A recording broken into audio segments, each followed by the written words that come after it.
ಇದೊಂದು ಆಡಿಯೋ ಕೇಳಿ ಅದಾದ ನಂತರ ನಾನೇ ಮುಖ್ಯ ವಿಷಯಕ್ಕೆ ಬರ್ತೀನಿ. ಆ ಥರ ಒಂದು ಪರ್ಫಾರ್ಮೆನ್ಸ್ ದರ್ಶನ್ ಅವರಿಂದನೇ ಸಾಧ್ಯ ಅಂತ ಹೇಳ್ತಾರೆ ಸರ್. ಸರ್, ಇದ್ರ ಇದನ್ನ ಬಗ್ಗೆ ಹೇಳಿದ್ರೆ ಪೌರಾಣಿಕ ಪಾತ್ರಗಳ ಬಗ್ಗೆ ಇಲ್ಲ ಸರ್, ಈಗ ಹೇಳಿದ್ರಲ್ಲ ಡಾಕ್ಟರ್ ರಾಜ್ಕುಮಾರನ ಹೆಸರು ಹೇಳಕ್ಕಲ್ಲ, ಕಾಲು ತುಳುಗು ನಾವು ಸಮ ಇಲ್ಲ ಸರ್. ನೀವು ದಯವಿಟ್ಟು ಅಲ್ಲಿವರೆಗೆ ಎತ್ಕೊಂಡು ಹೋಗ್ಲೇಬೇಡಿ. ಆಡಿಯನ್ಸ್ ಪ್ರಯತ್ನ ಪಡ್ಬೋದು, ಅಲ್ಲ ಒಂದೇನಂದ್ರೆ ಪ್ರಯತ್ನ ಪಡ್ಬೋದು, ಬಟ್ ಅವ್ರು ಮಾಡಿದ್ದರಲ್ಲಿ 5% ಅಲ್ಲ 0.1% ನಾವಿಲ್ಲ sir. So that's a thing sir. Print ಅವ್ರದ್ದಲ್ಲ ಸರ್, ಸ್ವಲ್ಪ ಎಲ್ಲ ವಾಯ್ಸ್ ಎಲ್ಲ ಸ್ವಲ್ಪ ಮ್ಯಾಚ್ ಮಾಡ್ಬೇಕಲ್ಲ ಸರ್. ಎಸ್, ಈ ಕೇಳಿದ್ರಲ್ಲ ಆಡಿಯೋ, ಇದಾದ ನಂತರ ನಿಮಗೆ ಒಂದು ಕ್ಲಿಯರ್ ಪಿಕ್ಚರ್ ಬಂದಿರುತ್ತೆ. ನಿಜಕ್ಕೂ ಕೂಡ ದರ್ಶನ್ ರವ್ರಿಗೆ ದೊಡ್ಡ ಮನೆ ಮೇಲೆ ಅಪಾರ ಅಭಿಮಾನವಿದೆ ಅಂತ.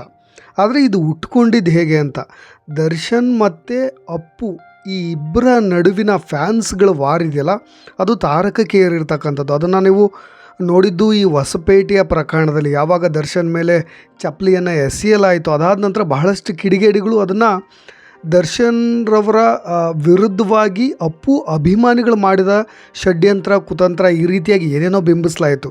ಬಟ್ ಇದೇ ದೊಡ್ಡ ಮನೆಯ ಕುಡಿಯಾಗಿರ್ತಕ್ಕಂಥ ಶಿವರಾಜ್ ಕುಮಾರ್ ಇದರ ವಿರುದ್ಧ ದನಿ ಎತ್ತಿ ದರ್ಶನ್ ಪರವಾಗೂ ಮಾತನಾಡು. ದರ್ಶನ್ ರವರ ವೈರಿ ಶತ್ರು ಹಾಗೆಲ್ಲ ಹೇಳ್ತಕ್ಕಂಥ ಸುದೀಪ್ ರವರು ಕೂಡ ದರ್ಶನ್ ಪರವಾಗಿ ನಿಂತಿದ್ದು ಅವತ್ತು ವಿಶೇಷ. ಬಟ್ ಈಗಲೂ ಕೂಡ ಇದೊಂದು ಬಗೆಹರಿಯದ ಸಮಸ್ಯೆಯಾಗಿಯೇ ಉಳಿದಿದೆ.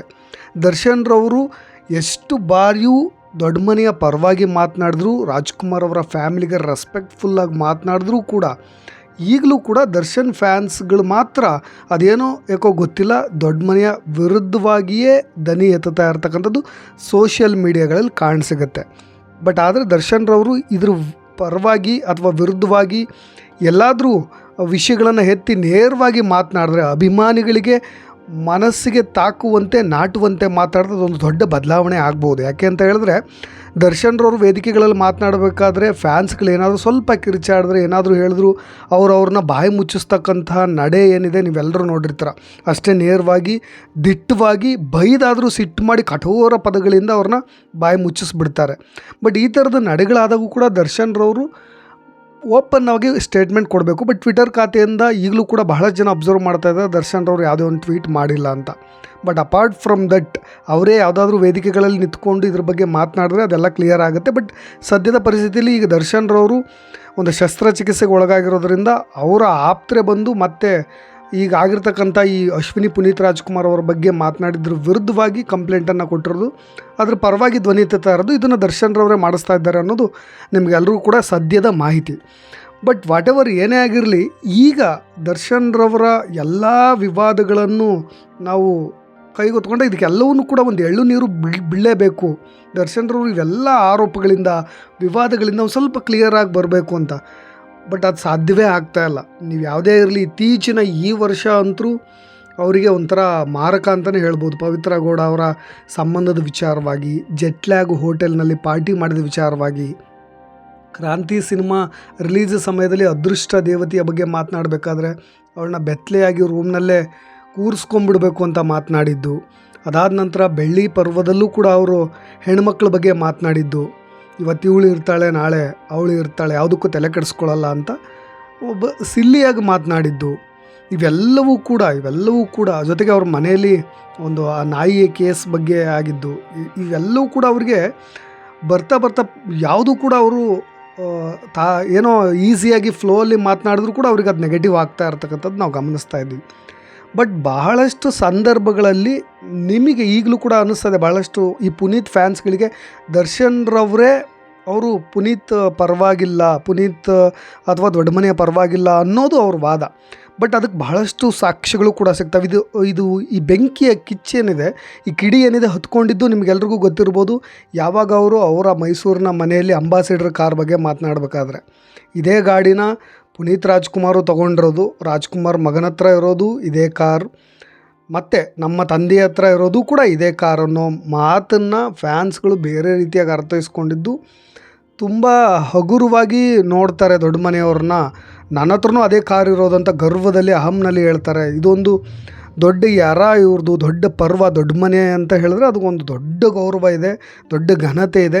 ಬಟ್ ದರ್ಶನ್ ರವರು ಈ ರೀತಿಯಾಗಿ ಮಾತನಾಡಬಾರ್ದು ಅನ್ನೋದು ಒಂದಿಷ್ಟು ಕಟ್ಟುಕತೆಗಳು ಅವೆಲ್ಲವಾಯಿತು.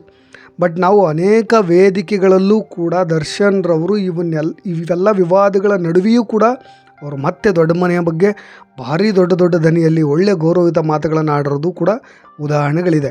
ಮೊನ್ನೆ ಇತ್ತೀಚೆಗೆ ಕಾಟೇರ ಸಿನಿಮಾ ಸಕ್ಸಸ್ ನಂತರ ಪತ್ರಕರ್ತರ ಸಂದರ್ಶನದ ವೇಳೆಯೂ ಕೂಡ ಅವರು ಮಾತನಾಡಿದ್ರು. ಇದೇ ಆಡಿಯೋನ ನಾನು ಮೊದಲಿಗೆ ಆರಂಭದಲ್ಲಿ ನಿಮಗೆ ಕೇಳಿಸಿದ್ದು. ಅವರ ಒಂದು ಕಾಲ್ಧೂಳಿಗೂ ಸಮ ಇಲ್ಲ, ನಾವು ಡಾಕ್ಟರ್ ರಾಜ್ಕುಮಾರ್ ಅವರ ಅಭಿನಯಕ್ಕೆ ಹೋಲಿಸಿದಾಗ ಈ ಮಾತನ್ನು ದರ್ಶನ್ ರವರು ಹೇಳಿದ್ದು. ಅವರಿಗೆ ಆಗಲ್ಲ ಅಂದರೆ ಆಗಲ್ಲ, ಆಗುತ್ತೆ ಅಂದರೆ ಆಗುತ್ತೆ. ಭಾಳಷ್ಟು ವೇದಿಕೆಗಳಲ್ಲಿ ಅವ್ರ ಮಾತುಗಳೇ ಕೂಡ ಹೇಳುತ್ತೆ ಸ್ಟ್ರೈಟ್ ಹಿಟ್ ಅಂತ. ಅವರು ನೀವು ಏನೇ ಪ್ರಶ್ನೆಗಳು ಕೇಳಿದ್ರೆ ಆ ವ್ಯಕ್ತಿ ಬಗ್ಗೆ ಆಗಲ್ಲ ಅಂದಾಗ ಅದ್ರ ಬಗ್ಗೆ ಅವ್ರು ಮಾತನಾಡಕ್ಕೆ ಹೋಗಲ್ಲ, ಬೇರೆ ವ್ಯಂಗ್ಯವಾಗಿ ಕೂಡ ಮಾತನಾಡ್ತಾರೆ. ಬಟ್ ಇದೇ ಡಾಕ್ಟರ್ ರಾಜ್ಕುಮಾರ್ ಆಗಿರ್ಬೋದು, ದೊಡ್ಡ ಮನೆ ಆಗಿರ್ಬೋದು, ಅವರ ಫ್ಯಾಮಿಲಿಯ ಯಾರ ಬಗ್ಗೆ ಮಾತನಾಡಬೇಕಾದ್ರೂ ಕೂಡ ಅವರು ಓಪನ್ ಅಪ್ಗೆ ಹಿಂದೆ ಮುಂದೆ ಯೋಚನೆ ಅಷ್ಟೇ ಗೌರವಯುತವಾಗಿ ಮಾತನಾಡೋದನ್ನು ಕೂಡ ನಾವು ನೋಡಿದ್ದೀವಿ. ಅದಾದ ನಂತರ ಪುನೀತ್ ನಮನ ಸಂದರ್ಭದಲ್ಲೂ ಕೂಡ ಅವರು ವೇದಿಕೆಯಲ್ಲಿ ಬಂದಿದ್ದರು ಆ ಕಾರ್ಯಕ್ರಮದಲ್ಲಿ. ಮತ್ತು ದರ್ಶನ್ ರವರು ಅದೇ ಅಪ್ಪು ಬಗ್ಗೆ ಅದೇ ಭಾವುಕ ನುಡಿಗಳನ್ನು ಕೂಡ ಆಡಿದರು. ಇವೆಲ್ಲವನ್ನೂ ಕೂಡ ನೋಡಿದಾಗ ನಿಮಗದು ಕನ್ಫರ್ಮ್ ಆಗುತ್ತೆ. ಹೊಸಪೇಟೆಯ ಇನ್ಸಿಡೆಂಟ್ ಆದಮೇಲೆ ಶಿವಣ್ಣ ಅವರು ಕೂಡ ದರ್ಶನ್ ರವರ ಪರ ನಿಂತಿದ್ದನ್ನು ನಾನು ಆಗಲೇ ಕೂಡ ಉಲ್ಲೇಖ ಮಾಡಿದೆ. ಬಟ್ ಇವೆಲ್ಲವನ್ನು ಒಟ್ಟಾರೆಯಾಗಿ ನಾನು ಹೇಳ್ತಾ ಇರೋದು, ಯಾವ್ಯಾವ ವೇದಿಕೆಗಳಲ್ಲಿ ಕಾಣಿಸ್ಕೊಳ್ತಾರೋ ಇದೇ ದೊಡ್ಡ ಮನೆಯ ಬಗ್ಗೆ ಮಾತನಾಡ್ತಾರೆ ಅಂತ. ಇವೆಲ್ಲವನ್ನ ಬದಿಗಿಡೋಣ. ಆದರೆ ಸಿದ್ಧಲಿಂಗೇಶ್ವರ ಸ್ವಾಮೀಜಿಗಳು ಸದ್ಯ ದರ್ಶನ್ ರವ್ರಿಗೆ ಕೆಟ್ಟ ಸಮಯ ನಡೀತಾ ಇದೆ, ಅವರು ಎಚ್ಚರಿಕೆಯಿಂದ ಇರಬೇಕು ಅನ್ನೋ ಮಾತುಗಳು ಕೂಡ ಸ್ವಲ್ಪ ಎಲ್ಲರ ಗಮನ ಸೆಳೀತಕ್ಕಂಥದ್ದು. ದರ್ಶನ್ ರವರ ಅಭಿಮಾನಿಗಳು ಕೂಡ ನೋವು ಉಂಟು ಮಾಡ್ತಕ್ಕಂಥದ್ದು. ಬಟ್ ಭಾಳ ಅನೇಕ ವೇದಿಕೆಗಳಲ್ಲಿ ಅವ್ರು ಮಾತನಾಡಿರೋ ಮಾತುಗಳು ಎಲ್ಲವೂ ಕೂಡ ದೊಡ್ಡ ಮನೆ ಮೇಲೆ ಅವ್ರಿಗಿರ್ತಕ್ಕಂಥ ಅಭಿಮಾನವನ್ನು ತೋರಿಸುತ್ತೆ. ಅದು ಓಪನ್ ಅಪ್ಗೆ ಎಲ್ರಿಗೂ ಕೂಡ ಗೊತ್ತಾಗಿರೋ ವಿಚಾರ. ಅದು ಎಲ್ರಿಗೂ ಕೂಡ ಅದನ್ನು ಮುಚ್ಚಿಡೋ ಅಗತ್ಯವೂ ಇಲ್ಲ. ಬಟ್ ಈ ಫ್ಯಾನ್ಸ್ಗಳು ವಾರಿ ಇದೇ ರೀತಿಯಾಗಿ ಮುಂದುವರಿತಾ ಇದ್ದರೆ ಅದು ಇನ್ನೊಂದು ಹಂತಕ್ಕೂ ಹೋಗುತ್ತೆ. ಅದನ್ನು ಇಲ್ಲಿಗೆ ನಿಲ್ಲಿಸಬೇಕಾಗತ್ತೆ ಕೂಡ. ದರ್ಶನ್ ರವರು ಅಶ್ವಿನಿ ಪುನೀತ್ ರಾಜ್ಕುಮಾರ್ ಅವರ ಈ ಒಂದು ಘಟನೆಯ ವಿರುದ್ಧವಾಗಿ ಅವರು ಮಾತನಾಡಲೇಬೇಕಾಗತ್ತೆ. ಬಟ್ ಎಲ್ಲ ವಿಷಯಗಳಿಗೂ ಕೂಡ ಅವರು ರಿಯಾಕ್ಟ್ ಮಾಡ್ತಾ ಇದ್ದರೆ ಅನೇಕ ವ್ಯಕ್ತಿಗಳು ಇದೇ ರೀತಿಯಾಗಿ ಕೆದಕ್ತಾ ಇರ್ತಾರೆ, ಕೆರಳಿಸ್ತಾ ಇರ್ತಾರೆ. ಬಟ್ ಆದರೂ ಕೂಡ ಈ ವಿಷಯಕ್ಕೆ ಅನೇಕ ಕಲಾವಿದರು ಕೂಡ ಧ್ವನಿ ಎತ್ತಿರೋದ್ರಿಂದ ಅವರ ಅಭಿಮಾನಿಗಳ ಹೆಸರಲ್ಲಿ ಅಥವಾ ಅವರ ಅಭಿಮಾನಿಯೇ ಆ ಪೇಜನ್ನು ಓಪನ್ ಮಾಡಿ ಈ ರೀತಿಯಾಗಿ ಮಾತನಾಡಿದರೆ ಆ ಥರದ್ದು ಸಂಖ್ಯೆ ಕಡಿಮೆ ಆಗುತ್ತೆ. ಹಾಗಾಗಿ ದರ್ಶನ್ ರವರು ಕೂಡ ರಿಯಾಕ್ಟ್ ಮಾಡಲಿ ಅನ್ನೋದೇ ನನ್ನ ಈ ವಿಡಿಯೋದ ಮುಖಾಂತರ ನಾನು ಹೇಳಬೇಕಾಗಿರೋ ವಿಷಯ. ಜೊತೆಗೆ ಕನ್ನಡ ಚಿತ್ರರಂಗ ಅನ್ನೋದು ಒಂದು ದೊಡ್ಡ ಉದ್ಯಮ. ಸದ್ಯದ ಪರಿಸ್ಥಿತಿಯಲ್ಲಿ ಥಿಯೇಟ್ರ್ಗಳ ಇಳಿಕೆಯ ಸಂದರ್ಭದಲ್ಲೂ ಕೂಡ ಕನ್ನಡ ಚಿತ್ರರಂಗದಲ್ಲಿ ವರ್ಷಕ್ಕೆ 1-2 ಸಿನಿಮಾಗಳನ್ನು ಮಾಡ್ತಾ ಕನ್ನಡ ಕಮರ್ಷಿಯಲ್ ಫಂಡನ್ನು ರೇಸ್ ಮಾಡೋದರಲ್ಲೂ ಕೂಡ ಬಹಳಷ್ಟು ಮುಖ್ಯ ಪಂಕ್ತಿಯಲ್ಲಿರೋರು, ಮೇಲ್ಪಂಕ್ತಿಯಲ್ಲಿರೋರು ದರ್ಶನ್. ಹಾಗಾಗಿ ಅವ್ರ ಸಿನಿಮಾಗಳು ಹೀಗೆ ಬರ್ತಾ ಇರಬೇಕು, ಅನೇಕ ಥಿಯೇಟ್ರ್ಗಳು ಉಳಿತಾ ಇರಬೇಕು, ಕನ್ನಡ ಭಾಷೆ ಕನ್ನಡ ಚಿತ್ರರಂಗ ಹೀಗೆ ಬೆಳೀತಾ ಇರಬೇಕು. ಹಾಗಾಗಿ ಎಲ್ಲರ ಆಶೀರ್ವಾದವೂ ಕೂಡ ಅವರಿಗಿರಲಿ.